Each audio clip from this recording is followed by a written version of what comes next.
So welcome everyone to this session.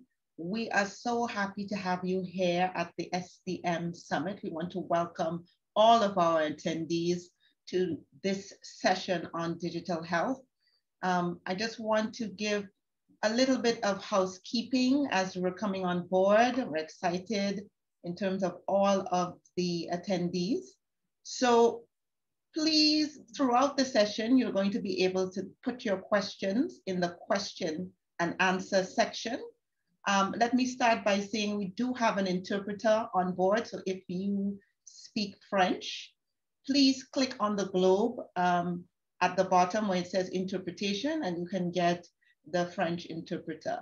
And we would be welcoming the questions through the question and answer at the bottom throughout the chat. So let's get right into it.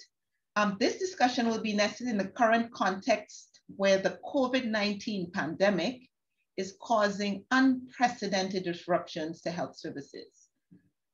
This is a period in which we've seen accelerated digital health and telemedicine to provide healing at a distance. This session will focus on the power of these unorthodox, but now becoming much more commonplace, technologies to be integrated and aligned with existing health systems and scaled up to promote high quality universal healthcare. And we'll also be looking upstream at where our healthcare providers are being trained to ensure that they are prepared for this new digital world. So I'm very pleased to introduce our first speaker on the panel, who's going to look at digital health and digital aging. So Dr. Amy Paul is the founder and CEO of Elder Health Solutions, a startup company which focuses on providing personalized, holistic in-home care to patients living with dementia. She's an internal medicine physician and fellowship-trained geriatrician who is a champion for the provision of high-quality care and protection of the elderly. Prior to this, she was an assistant professor at the Virginia Commonwealth University, serving as attending physician in the Geriatrics House Calls program. Her role entailed caring for complex, underserved patients along the continuum of care in the home, acute, post-acute, and long-term care settings. Dr. Paul is a graduate of St. George's University in Grenada, and she completed her internal medicine residency at Lincoln Medical and Mental Health Center and Cornell University program in New York City. Her geriatrics fellowship was completed at the Cleveland Clinic, and she's currently pursuing a Master of Science degree in Healthcare Administration. She's a founder of the St. Lucian's Physicians Network and is passionate about the provision of healthcare to citizens of her island of St. Lucia, and one day dreams of having an impact on care delivery to elderly patients across the Caribbean. Welcome, Dr. Paul.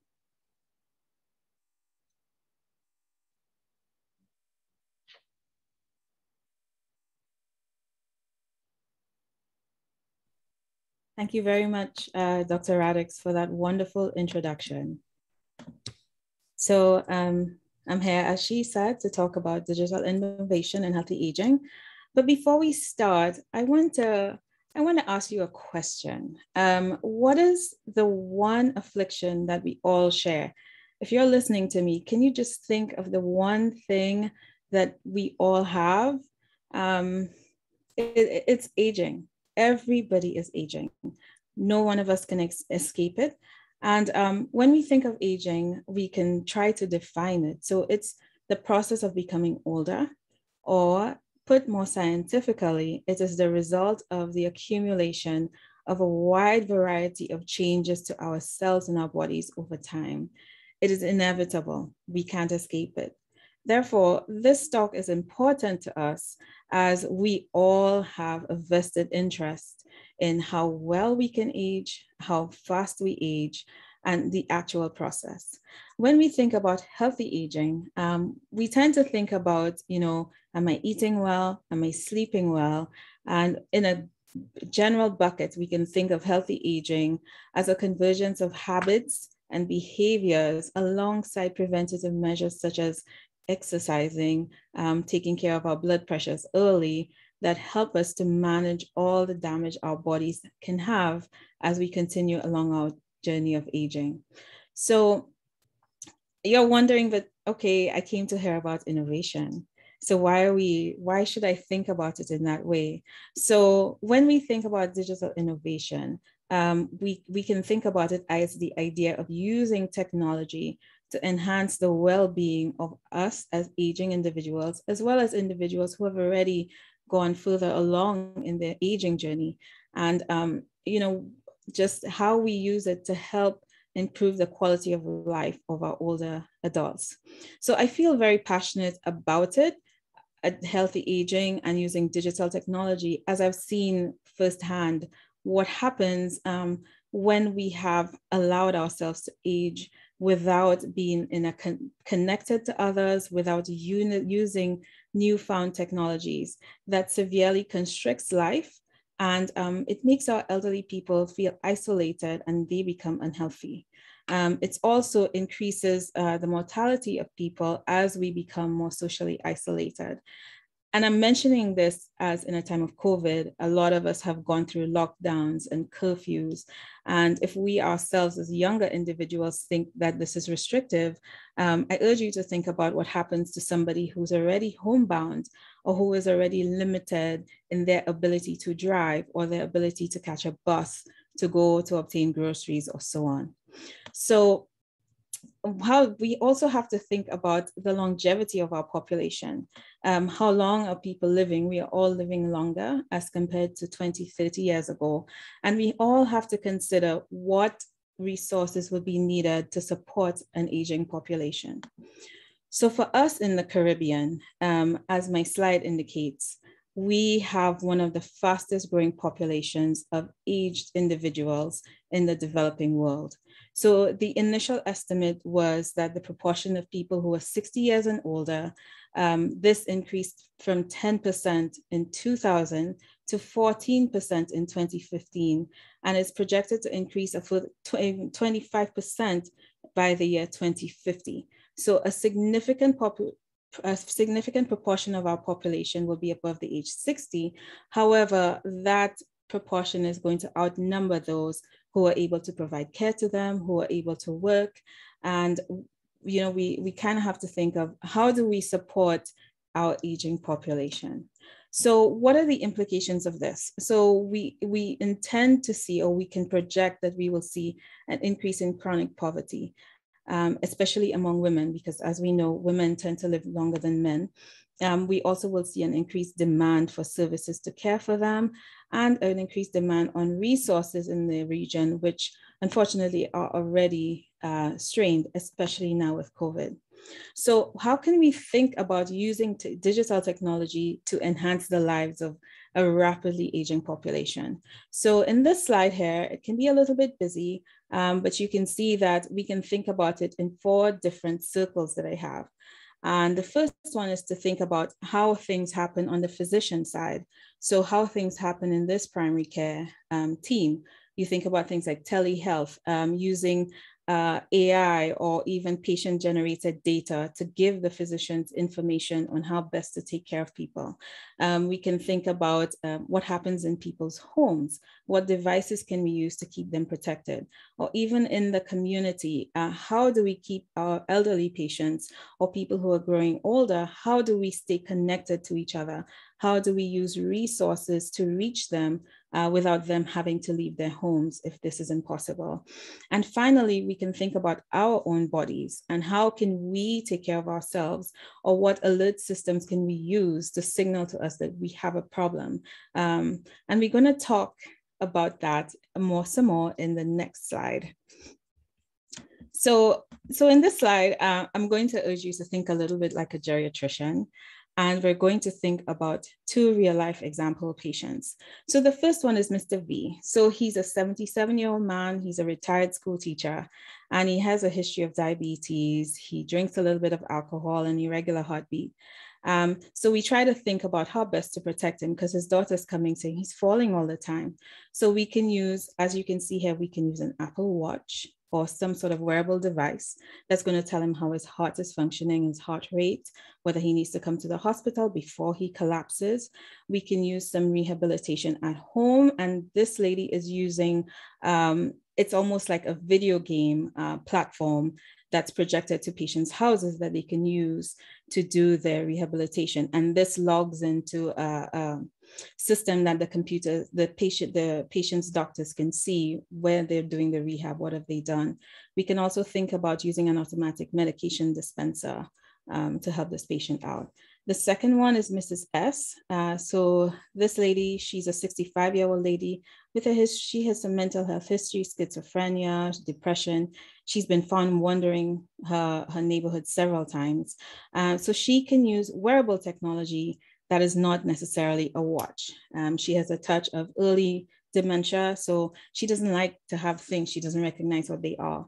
So one of them is this it's a temporary tattoo that measures people's vital signs, so her heart rate, her blood pressure. She can also have this pill right here for her schizophrenia. This one has a chip, the little square that you can see, that tells the physician when the patient takes the medicine, what time, and how many pills they took. So we know she's always on her medication. That would avoid her, having hallucinations and so on. And the next one is a GPS tracker that is placed in an insole inside of her shoes. So we also always know where she is. So when we think globally in the Caribbean, there are many different domains that we can think of where we can enhance aging or think about healthy aging and use technology. This is going to require a lot of policy changes, as well as a lot of collaborative networking and working. So among people, manufacturers, clinicians, community leaders, to all provide digital technology or innovate in digital technological terms to continue to support ourselves and our aging population as we get older. And the main point that I want you to remember is that we are set to have a very large population of elderly patients. However, we do not yet have the systems in place to care for them. And digital innovation is one way to ensure that we can provide help for them without actually having to have a physical presence in their homes or walking with them as they go along their daily lives. So that's all I have to say for now. Again, I'm Dr. Amy Paul, and I've put in my information there. If you have any questions, we will address it later. Thank you. Wow, thank you so much, Dr. Amy Paul. And you really had us thinking there about what we cannot escape in terms of the fact that we're all getting older and more of us are living longer. It's a good thing, but it means that, we have further to go. So I'm very pleased to introduce our next panelist, Dr. Kenneth Connell. Dr. Connell is a consultant internist and hypertension specialist and is a full-time faculty at the Cave Hill campus of the UWI. He is Deputy Dean of Internationalization and Recruitment in the Faculty of Medical Sciences and chairs the Cave Hill campus's Health and Wellness Committee. As a consultant physician at the Queen Elizabeth Hospital in Barbados, he manages both general internal medicine inpatient care and the resistant hypertension clinic. He is the inaugural governor of the American College of Physicians Caribbean chapter, of which I'm a member. And for his outstanding public service, he was awarded the prestigious Principals Award for Excellence in Public Service in 2019. He has published in numerous peer-reviewed journals and has expanded his scholarship into innovations in medical education and the use of technology in medicine. I welcome Dr. Kenneth Connell. So thank you so much, Dr. Radix. And my only regret is not being here, but not being here face-to-face. But perhaps being here in the virtual space might just be as good. And I'm going to respond to one of the comments in the chat. Thank you also to the organizers. And it's really a pleasure to be here to discuss what I hope will be an interesting conversation.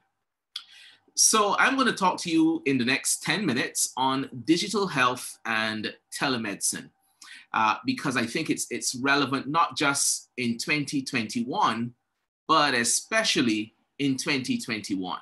And why is that? So my colleagues in the business fraternity use this thing called the burn-in platform. And the one thing that all of the panelists on this session, we've had the advantage of having several discussions before today's meeting and getting excited about presenting to you. And one of the things that we recently discussed was, what is this burn-in platform? The burn-in platform is used in business, in the business fraternity, and really has 4 questions that have to be answered. First of all, what is the problem? Now, you don't really have to look too far to see we are not living in a normal space. And what is going on around us in the middle of a pandemic is definitely a problem at an international level, at a regional level within the OECS, for instance, as well as at a national, neighborhood, and even individual level. So there is the burning platform there. There is that urgency to do something. The second question is, what happens if we do nothing?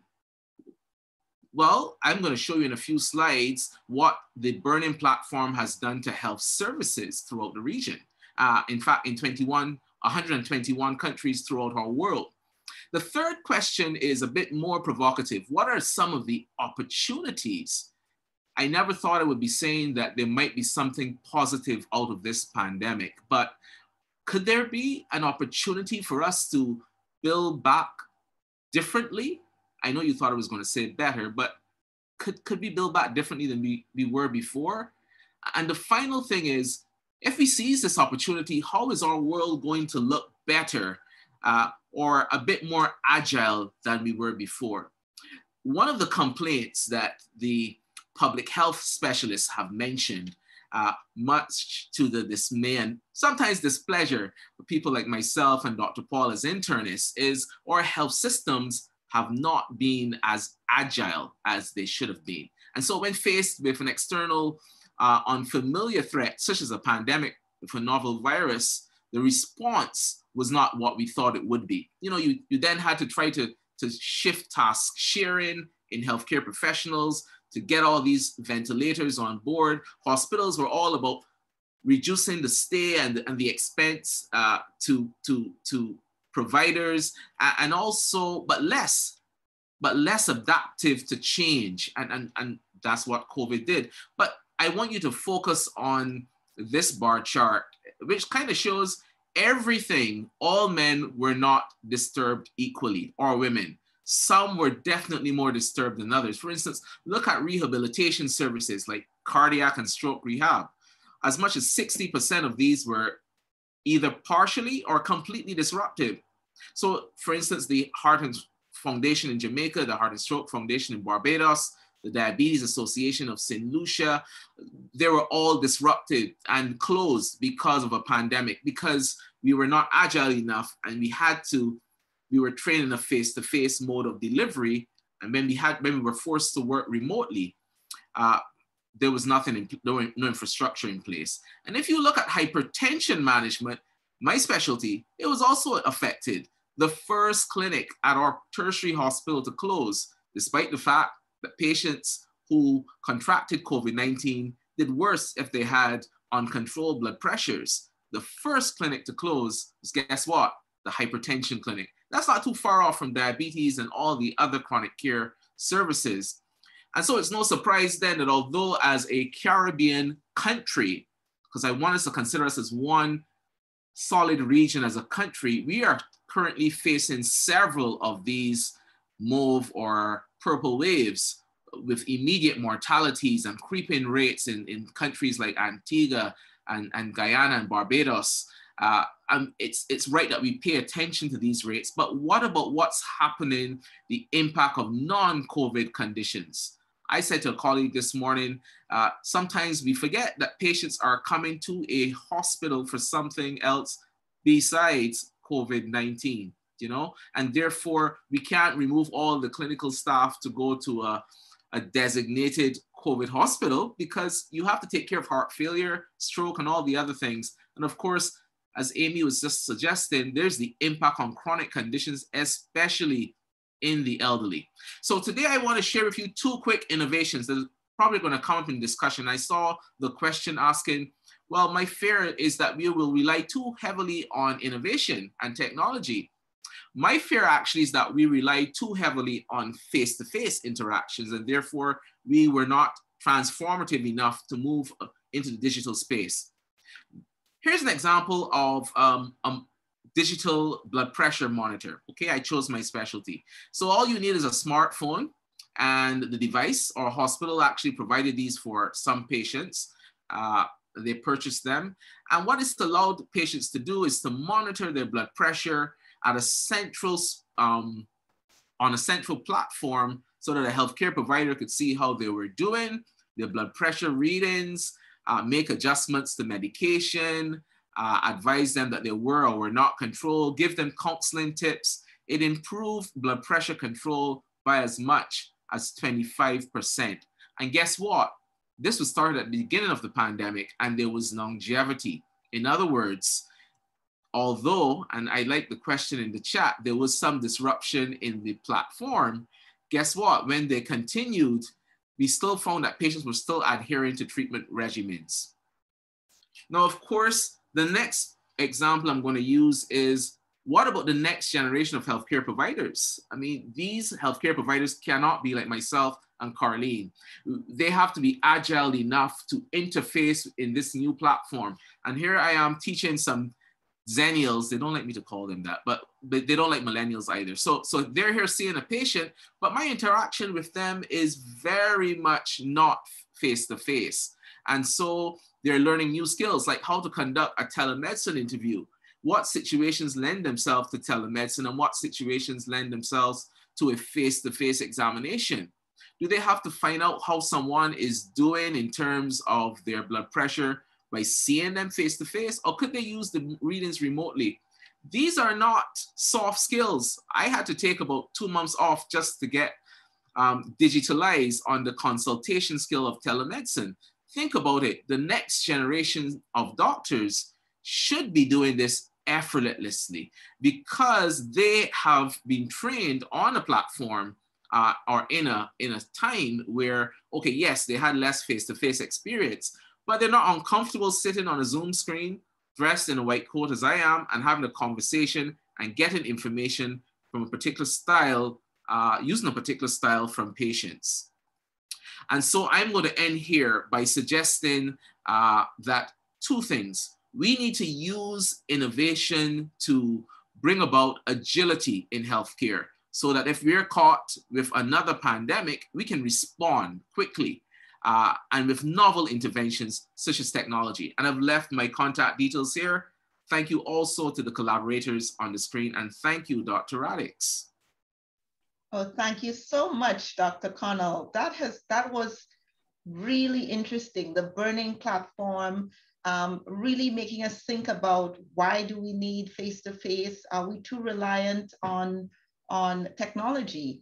And to the person in the chat, I'd like to chime in on that and say that, you know, there are many things as within the OECS as small island states that we are unable to access, even not in an emergency setting, which needs us to use the technology to make sure our patients have that access without having to travel and make arrangements, et cetera, et cetera. So we need to use technology beyond what is needed to respond to emergencies. And I think this will, go ahead, you wanted to say something?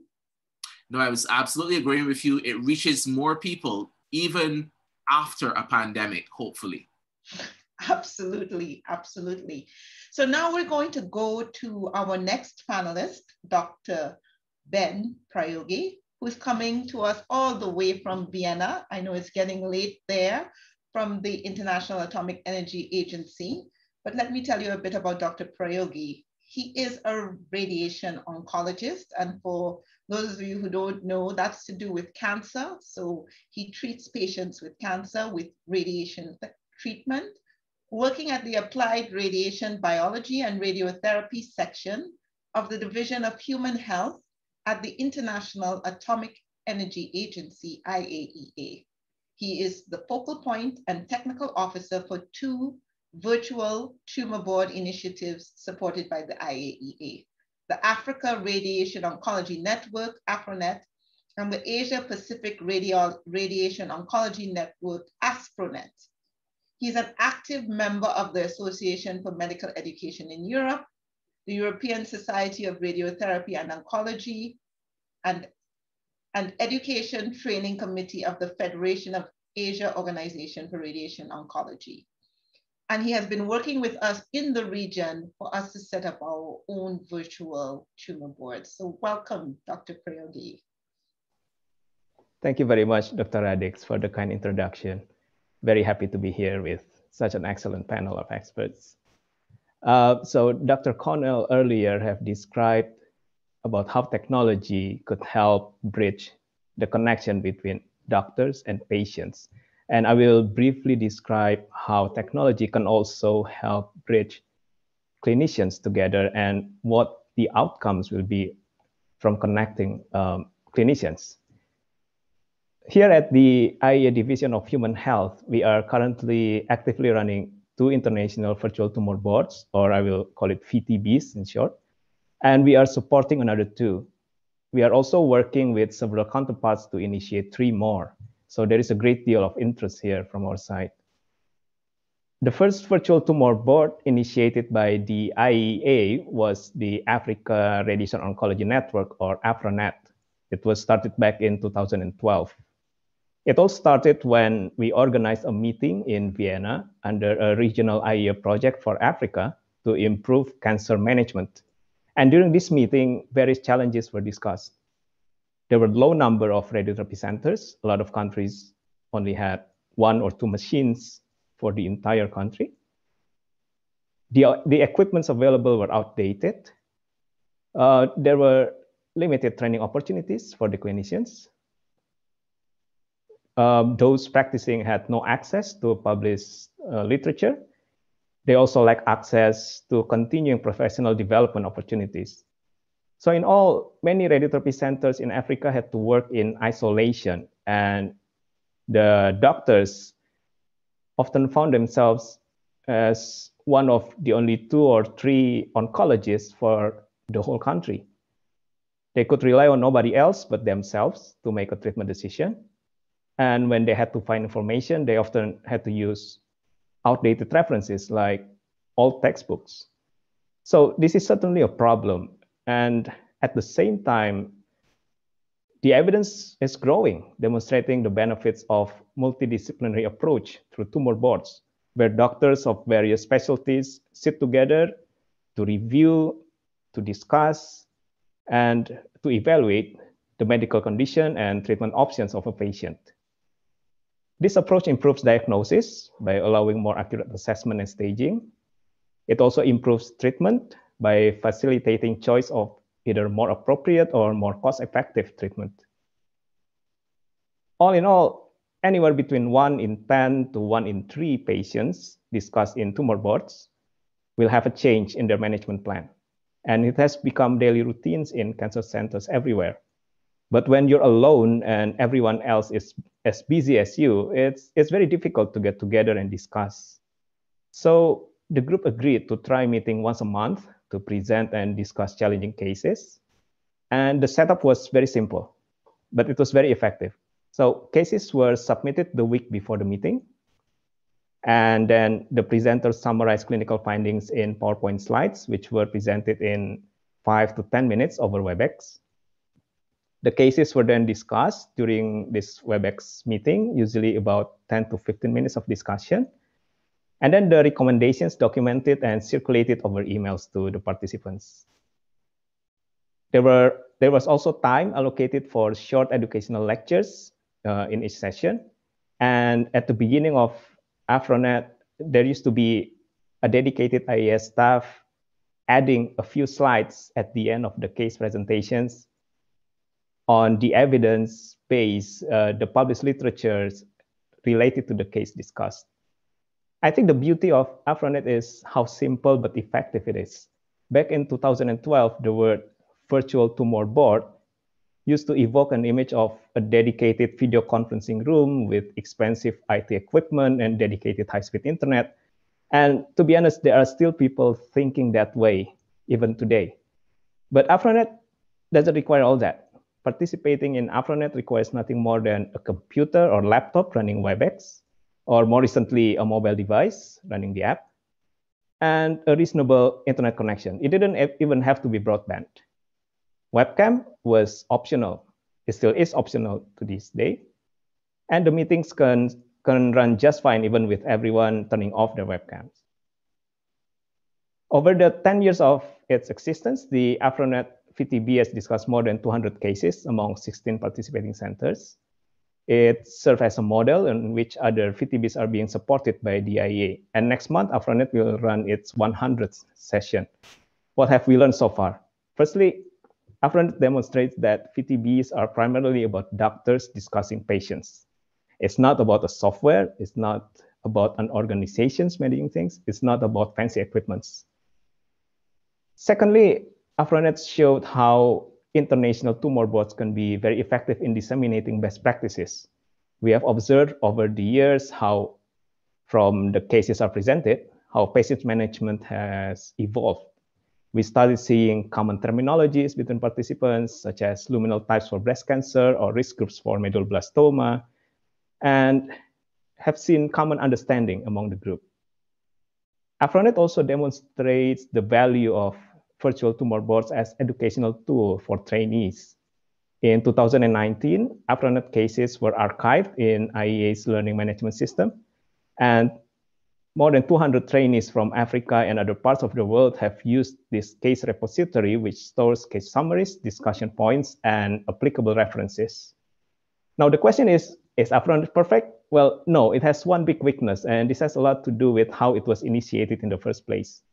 To the participants, AfroNet is an IEA event, meaning they expect IEA to do everything, preparing the cases, organizing the meetings, starting the meeting, leading the meeting, chairing the meeting, preparing the documentation. And this led to a weak sense of ownership. So we introduced changes.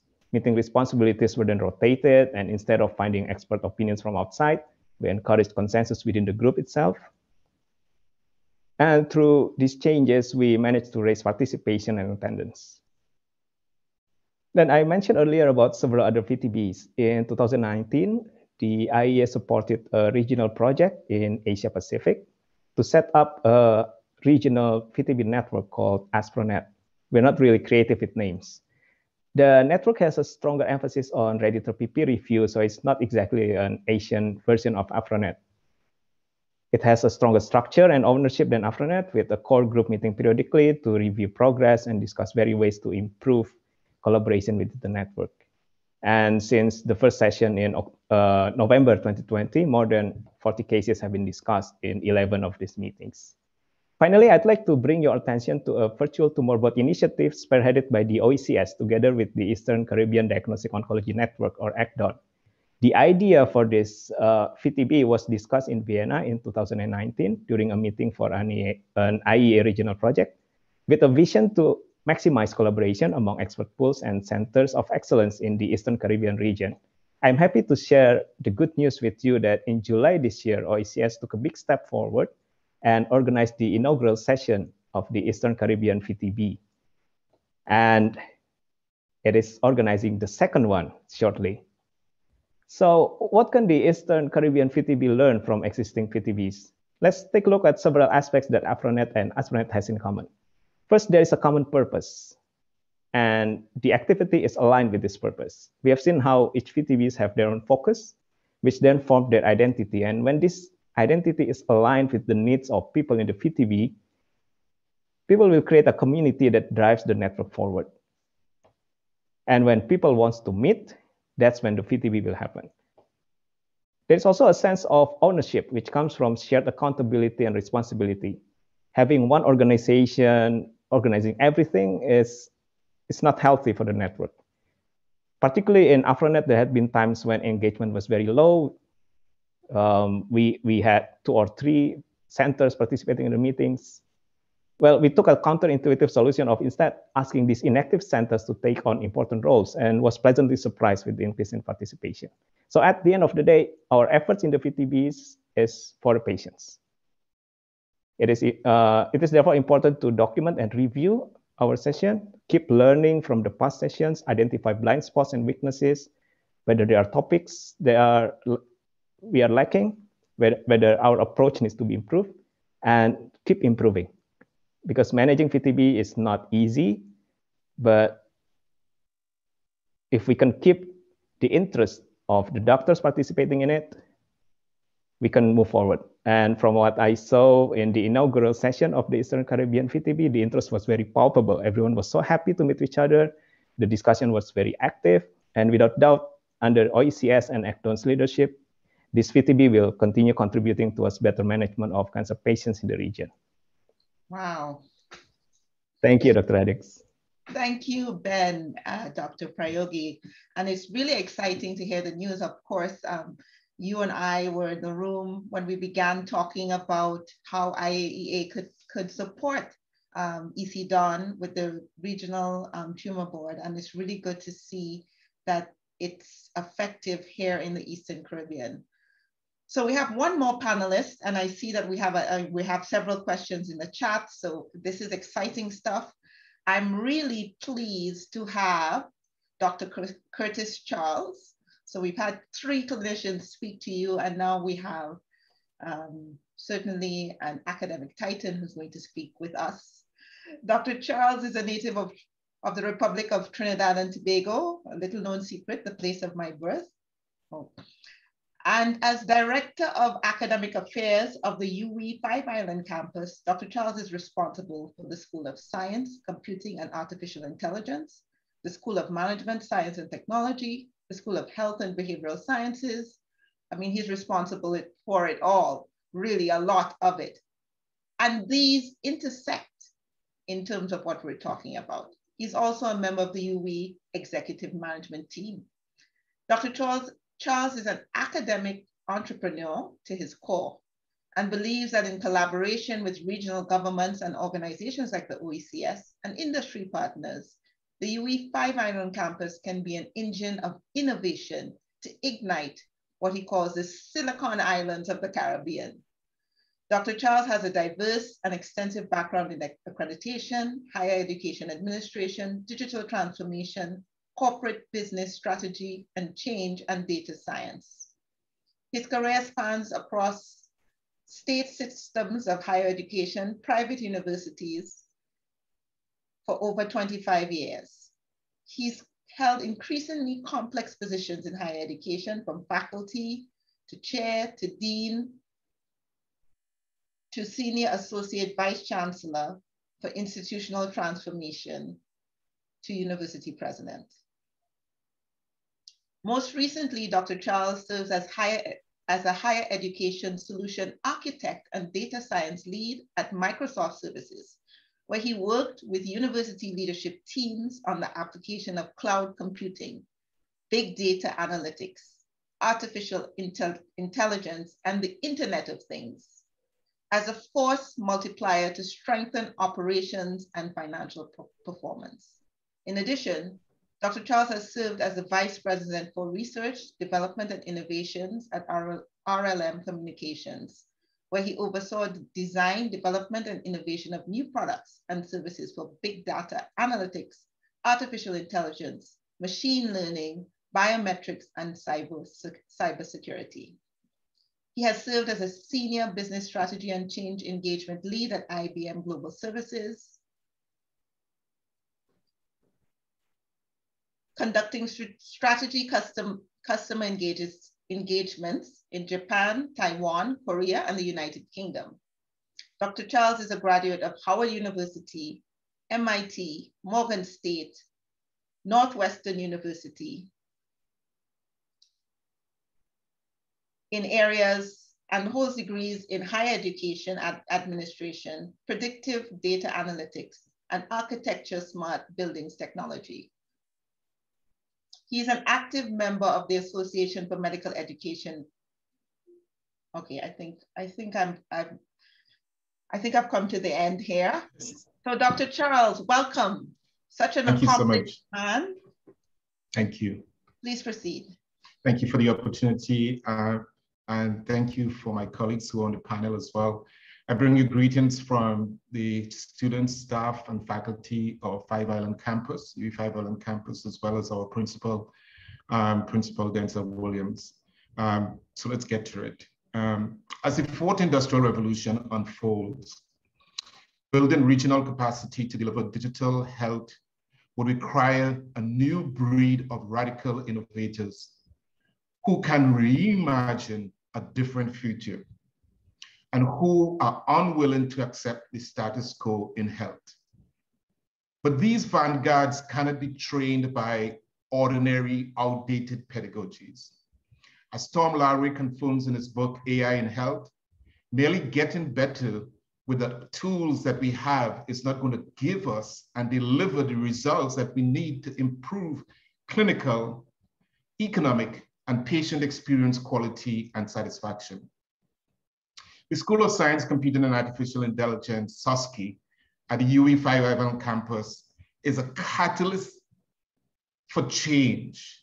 It's a citadel of intelligent system learning, which has begun to train the next generation of artificial intelligence visionaries, where creative destruction is central to the pedagogy journey, where students leverage the pace and scope of groundbreaking scientific technologies, advances in artificial intelligence, machine learning, big data analytics, cloud computing, robotics intelligence, the Internet of Things, cyber-physical system, bioinformatics, and quantum computing and health AI.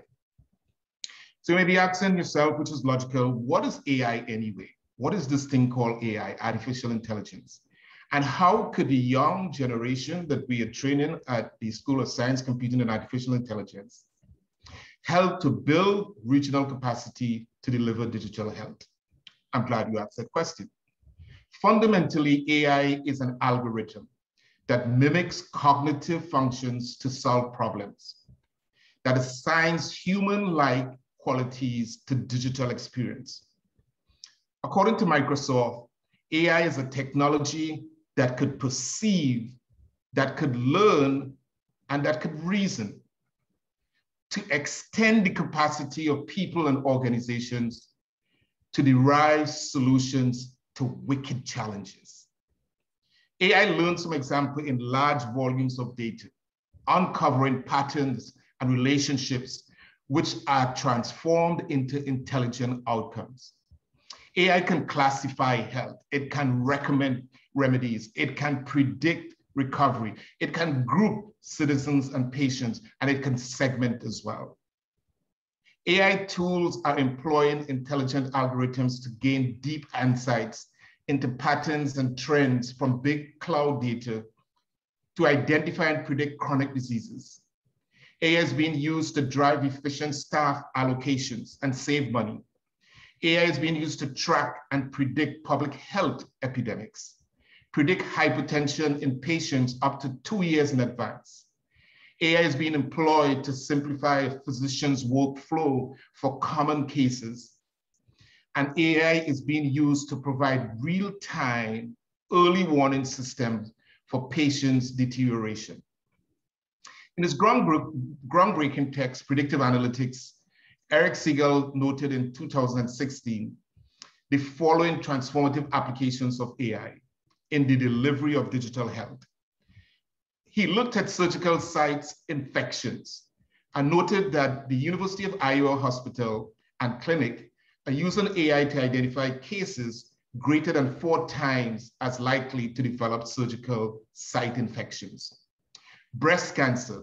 Stanford University is employing AI to diagnose breast cancer better than human doctors by considering greater number of factors in tissue samples. Premature births. Brigham and Young University is employing AI to predict about 89% premature births based on peptide biomarkers found in a blood exam as early as week 24 in a pregnancy. And in terms of hospital admissions, the University of Pittsburgh Medical Center uses AI to predict patients' risk of readmission within 30 days in order to assist the physicians in deciding release time. When we look at these qualities, and I listened to the presentations that came before me, AI could be used in almost either one of these cases. It's a matter of gathering information, volumes of information, putting it in a cloud data, running algorithms on the patterns and trends and behavior and the aging of patterns of human beings, or the patterns of how tumors operate in someone's body, and then use predictive analytics to basically predict what the future action should be or what the future treatment would be. And to me, that's a beautiful thing that we are doing at the university in terms of preparing the digital visionaries who will assist and work side by side with the clinicians in order to solve interdisciplinary problems. So at the end of the day, students graduating from our School of Science, Computing, and Artificial Intelligence will be able to apply the principles and mechanisms underlying various kinds of artificial intelligence processes to increase the region's capacity to deliver digital health. These young men and young women will be able to specify and design artificial intelligence, computer-based systems to increase access. They will be able to use scaffolding tools developed from artificial intelligence during the software development process to increase the region's capacity. Most importantly, about AI, where there are many questions, these young men and women would be able to explain social, professional, ethical, and legal issues involving employing artificial intelligence in the delivery of digital health. They would be able to identify key issues in artificial intelligence that will continue beyond now to challenge the research in the future delivery of digital health within the region. When we talked about earlier about constructive destruction, which, as you know, is basically looking at the status quo and developing solutions that are better than exist right now, a few things came to my mind that may age me a little bit, but when you talk about constructive destruction, almost every new innovation in technology, whether it's in health or it's in business, that methodology has been used as a guiding economic pathway. Before Microsoft Windows, there was DOS operating system. Before Netflix, there was Blockbuster. Before Southwest Airlines, there was Eastern Airlines. Before cloud computing, productivity was a prisoner of the limitations of a local area network. Before Uber, New York had yellow cabs all over. Before Amazon Pharmacy, which is just arriving on the market, there was CVS, Walgreens, etc. And before Airbnb, there was a monopoly of large hotel chains. What we looked at here today is the way we are changing the paradigm, giving our students the opportunity to solve complex problems in an interdisciplinary manner. When you look at the slide on the screen, you look at students integrating with each other in a multidisciplinary fashion. These students are going to be will be learning health informatics, health IT, supply chain management. How do you get the products from one place to the other? When you have a contagion, how do you get people and medicine from one place to the other? The idea is not what happens on the exterior, but the idea is a collision of ideas that, according to Hegel, change then transforms into new ideas that will revolutionize how we deliver health within the region. I want to thank you for this opportunity, and thank you for the opportunity to the OECS and the Governor General and everyone who has worked with us and my colleagues on this panel, and you, Dr. Reddy. Thank you so much. Wow, thank you so much, Dr. Charles. This has been quite an exciting presentation. I'm learning a lot myself about artificial intelligence, and I'm really excited about the opportunities. So I'm going to ask all my panelists to please come back on. We have a few questions in the Q&A. So I think this is the opportunity. We've had active chat happening in the chat, and there's lots of questions and answers. So we really want to be able to speak to some of these. So I'm going to go to the chat, and thank you, Dr. Connell. I know you've been active answering some of the questions directly. But going back to you, Amy, because I have a question here to the first doctor. And so the question is, it's a very simple question. Do you have partnership with hospitals elsewhere in the world? In Africa, Guadeloupe, they mentioned a couple of countries, anywhere else with the telemedicine. So that's Dr. Paul. That's a pretty good question. I don't have a partnership, but I have friends in Africa. And as you know, they have quite, their challenges are way greater than we can imagine in terms of having people who need help who are very rural or in remote locations. So my interpretation from the information I've received is that it's challenging. And them like us, everybody's grappling with COVID and everything that's happened and how best to move forward. So telemedicine is becoming more prevalent around the world. However, some countries are still quite challenged just based on, you know, the structure of the countries themselves. Thank you for that. I don't know if, I think others spoke about their relationships. I don't know if any of our other panelists would like to highlight, are there any relationship, cross-country relationships or outside of the region that you would like to mention at this time? Dr. Connell, I'll go to you in terms of the use of your telemedicine and digital solutions. Or I almost said sister island, but so Trinidad and Tobago, we do a lot of telemedicine with Trinidad and Tobago. And as I listen to Curtis describe what is happening in the Five Island campus, it almost triggered my mind. You know, should a medical student in 2021 even graduate without knowledge of health informatics and artificial intelligence? I mean, it's almost as critical as them knowing about anatomy, physiology. And here's the burning platform, because hopefully we will never have another COVID, right?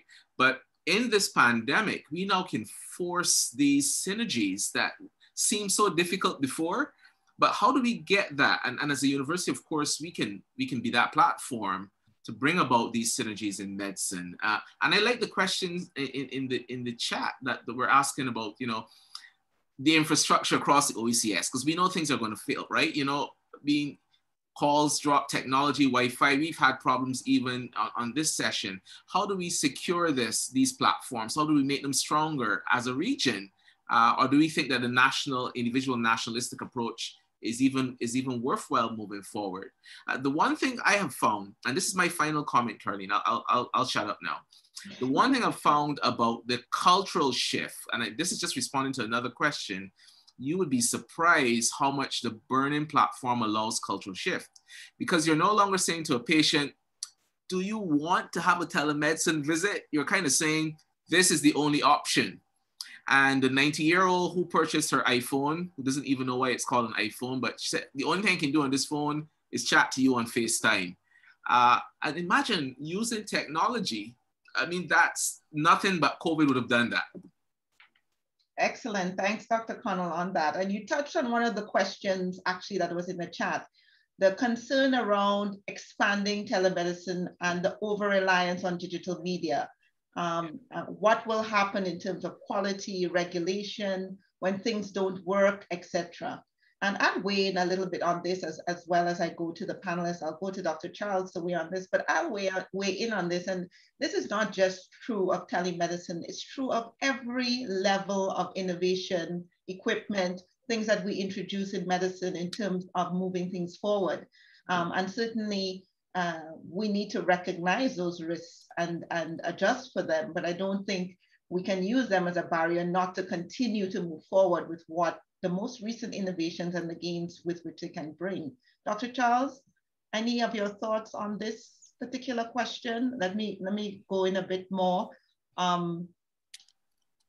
Will quality services, human touch still be maintained? Will telemedicine be balanced with traveling medicine? You know, what does this mean, having this whole new digital world? You know, when I think about this panel, actually, I thought about this panel a lot. I didn't realize I was also on this panel. I thought I was only on the first one. So I asked the question, well, why I'm on this panel? And I think it was Lisa who called me and explained my role was to talk about capacity building. And, you know, so I was really happy because before I came to Five Island, as you know, I was working at Microsoft, and I worked very closely with the digital transformation team in health. We were really close colleagues. So then when I heard about this panel, I was like really excited. You know, for me, I've always been one who looked at the David and Goliath, right? I mean, when we think about the Eastern Caribbean, the thing that really excites me is that no one expects us to do anything, right? I mean, we're Eastern Caribbean. I mean, we have Trinidad, we have all the bigger islands, but that's the possibility that we have. And when they interviewed me for this position and they asked me, why do you come from the States? Because I spent most of my career in the States. And I really thought about that answer you read just now, which is that we have the potential to develop the Silicon Islands of the Caribbean. And the Silicon Islands of the Caribbean is a thought, it's the audacity to hope, right? And the audacity to hope really has a foundation in my passion for training. I've been in education at all those levels for more than 25 years. Thousands of students have taught. And the one thing I give them all the time is a hope that you have to be able to do better than I do. And when we had the idea for this new school, I mean, UE has no other school like this, right? I mean, there's the School of Science and Technology, but we are diving into an area where we really think that we could lead in the Eastern Caribbean and lead throughout the Caribbean. I mean, everyone is talking about artificial intelligence. Everybody's talking about frontier technology, but we are so siloed that we don't know how to basically do it. So this panel allows us to have this interdisciplinary approach. I'm sorry. That's okay. I just don't want you to be cut off in the middle because I know we have a hard stop in a couple of minutes. And I just wanted to hear, I think it's exciting though. I'm glad you're excited. I'm excited. We're excited. I hope all of the attendees are excited about the possibility and the hope. And Ben, you're looking in from the outside. You interacted with our EC Dawn and that virtual tumor board. Any quick closing thoughts about the hope of where we move forward in the Eastern Caribbean with regards to this digital health? Thank you, Caroline. I would say that the concern about over-reliance in technology can be valid if we use it in everything we do and we let out of the core service that we provide to patients. But in our case, what everyone here has been describing has been increasing our resilience to crisis, using technology to solve problems that are faced and using this to provide added value to patients. And considering the geographic nature of Caribbean, it is very relevant. And I think we are going on the right direction here. Wow, thank you for that, Ben. And it's true that our geographic nature, we're separated by water, sea, but connected by so much more. I think right now you're going to have the poll. A poll should be launched shortly for you guys to give us some feedback on the session. Please answer the questions on the poll. So go ahead, answer all the questions. And I invite you to consider the upcoming sessions that will be coming next. We have, let me make sure I can look and see about which sessions we have coming up. We have sessions coming up on youth innovation to create a sustainable future and today's education for tomorrow's world. So those are both exciting sessions. I invite you, if you're on with us, to continue with us in the sessions that are coming up. So thank you to all of our panelists and thank you to all of our attendees. Thank you. Thank you. Thank you.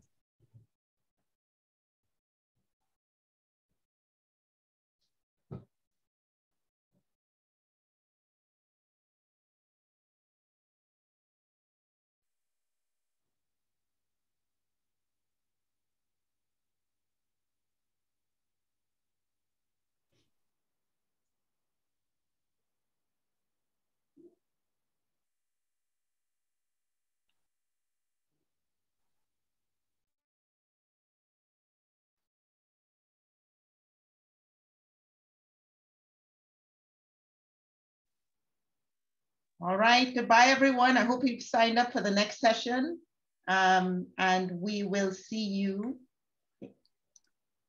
Thanks everyone. And well, we are still in the same WhatsApp group, so we will definitely keep in contact. I am going to reach out to both Amy and Curtis on 2 specific things, but I saw the emails in the chat as well. Okay, great. Oh, should I put my email?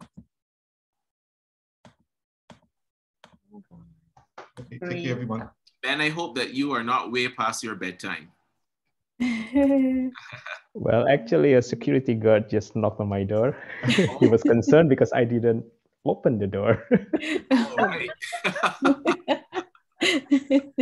I've had an experience as well, but it was because I was sleeping. All right, everyone. Thanks, Thank you so Thank much. you. Thank you so much. Take All care. right, goodbye. Everyone. Take care. Thank you. Have a nice day. You too.